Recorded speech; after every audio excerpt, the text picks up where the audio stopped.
Bersenyum dan salam, izinkan saya mengucapkan salam. Bismillahirrahmanirrahim. Assalamualaikum warahmatullahi wabarakatuh. Om Swastiastu, Namo Buddhaya, Salam, salam kebajikan. Marilah kita bersyukur kepada Tuhan Yang Maha Esa karena rahmat-Nya. Semoga kita selalu diberikan kesehatan agar kita selalu dapat menikmati nikmat-nikmat yang telah diberikannya. Pertama-tama, yang saya hormati Bapak Dr. Otip Satibi Hidayat MPD selaku dosen pengampu dalam mata kuliah dasar-dasar hukum ilmu dan kenegaraan.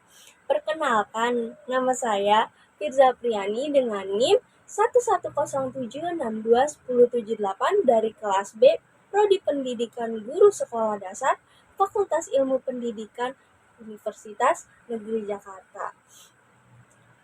Pada kesempatan kali ini, saya membuat video untuk membahas opini saya tentang kasus keputusan MK yang memperpanjang masa jabatan KPK atau Komisi Pemberantasan Korupsi yang dari 4 tahun menjadi 5 tahun. Nah, video ini juga disusun guna memenuhi tugas akhir semester dari mata kuliah dasar-dasar ilmu hukum dan kenegaraan. Oke, seperti yang teman-teman ketahui nih, sedang hangat di berita bahwa perdebatan terus terjadi pasca keputusan Mahkamah Konstitusi atau MK atas pengujian Undang-Undang Nomor 19 Tahun 2019 tentang perubahan kedua Undang-Undang Nomor 30 Tahun 2002 mengenai KPK atau Komisi Pemberantasan Korupsi yang diajukan oleh Wakil Ketua KPK itu sendiri, yaitu Nurul Gufron. Nah, Mahkamah Konstitusi dalam sidang pengucapan putusan nomor 112 putusan Undang-Undang 10 tahun 2002 tanggal 25 Mei lalu mengabulkan seluruh permohonan judicial review atas belit yang diajukan. Nah, putusan ini ditandai dengan perbedaan pendapat atau dissenting opinion oleh 4 dari 9 majelis hakim MK.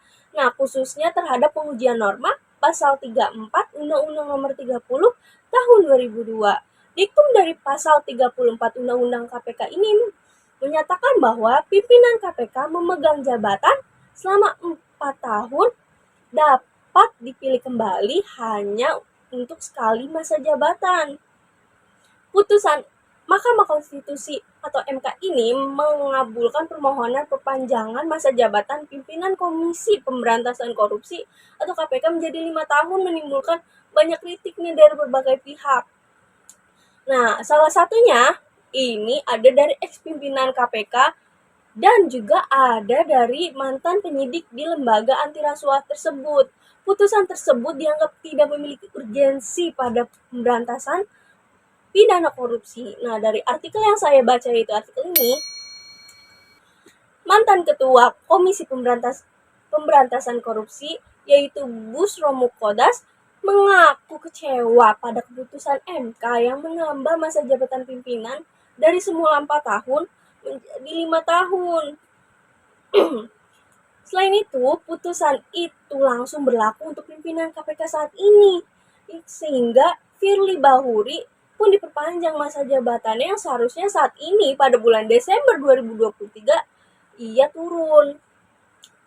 Menurut Bushro, putusan itu makin menunjukkan sebagian unsur di Mahkamah Konstitusi telah mengalami degradasi moral. Nah, dari pembahasan Bapak Bushro ini saya sangat setuju terkait MK mengalami degradasi moral. Nah, dengan masa perpanjangan jabatan pimpinan KPK itu menimbulkan banyak resiko yang cukup mengkhawatirkan, seperti contohnya penyalahgunaan wewenang atau penyalahgunaan kekuasaan.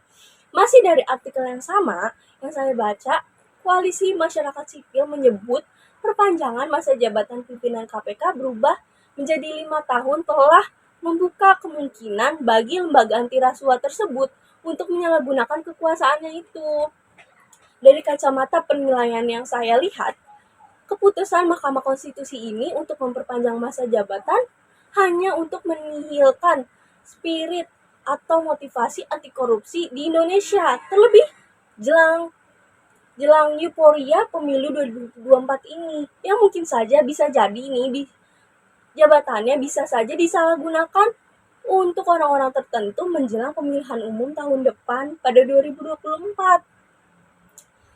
Mungkin saya kira cukup sekian untuk video opini saya terkait putusan Mahkamah Konstitusi mengenai perpanjangan masa jabatan Komisi Pemberantasan Korupsi.